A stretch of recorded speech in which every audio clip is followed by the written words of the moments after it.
Hello there. Today I've got another offering from Doan's Craft Brewing Company. It's their rye stout.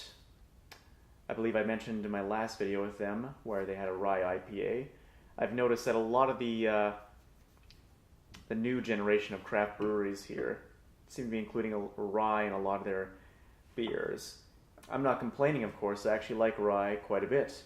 I haven't really had a bad rye beer. I've noticed that they can get a bit rough on the stomach if you drink too much of them, but when you actually have it in moderate amounts like you should be doing, they're quite delicious and refreshing.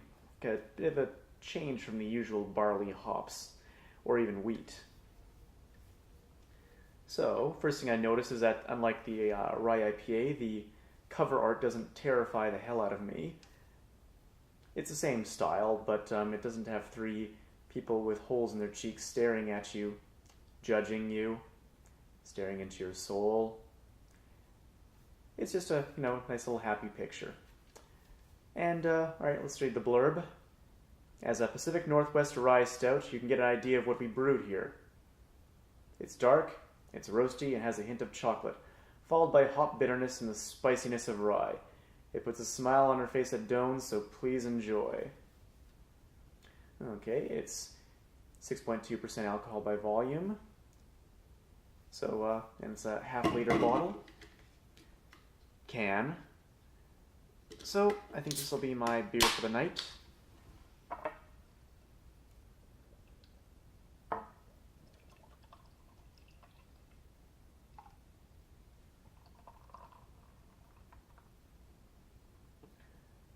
Alright.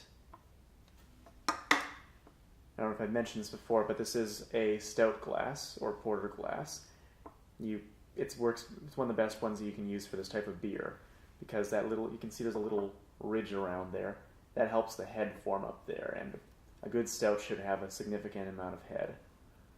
Anyway, it looks pretty stoutish, black, decent amount of head, foamy, and the head is tannish. These are all good things. It's got a strong smell. The coffee scent is actually pretty light.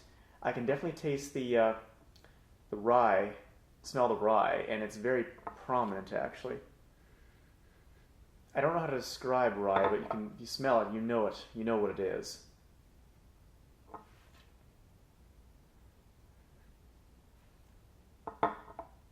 Yeah, I can't really describe rye.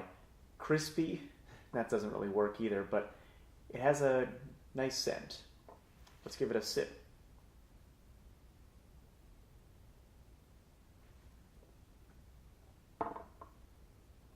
Ooh, that's complex.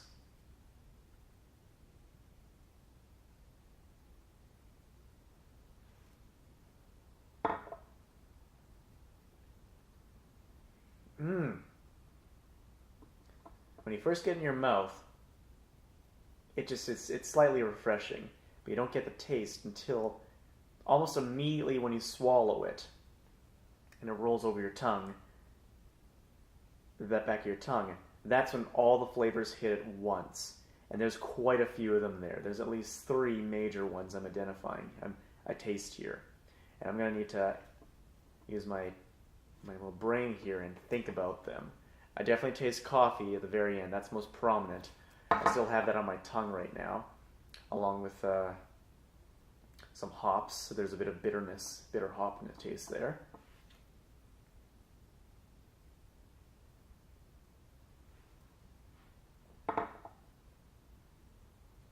Smoky. One of the first ones I notice is that when I swallow, smoke gets in my nose. Not literally, of course, but there's definitely a smoky, wafting aroma that gets in there. It's actually quite exhilarating. And it's almost exactly like actual smoke.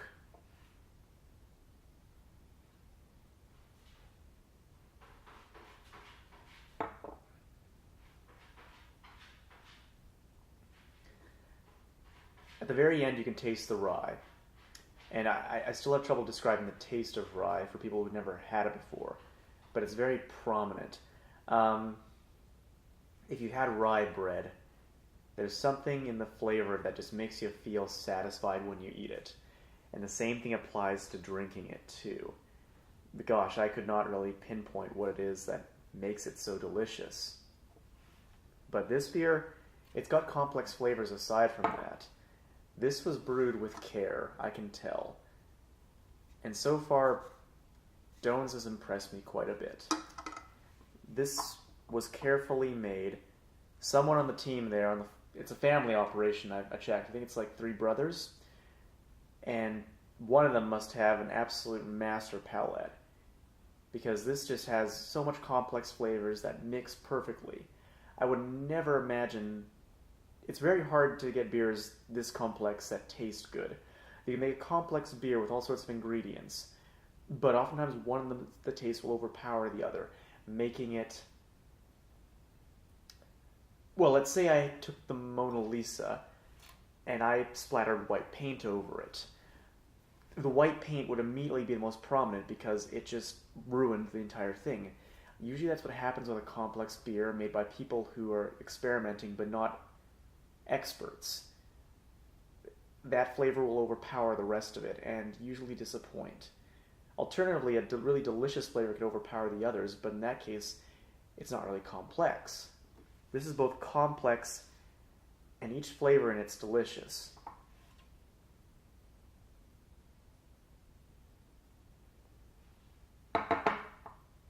Oh my word, that's good.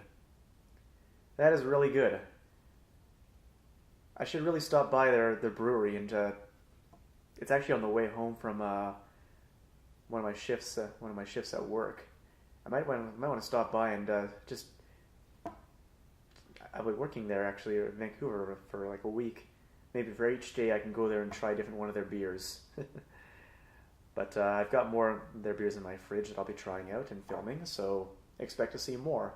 So far, I've been very impressed with them. Cheers.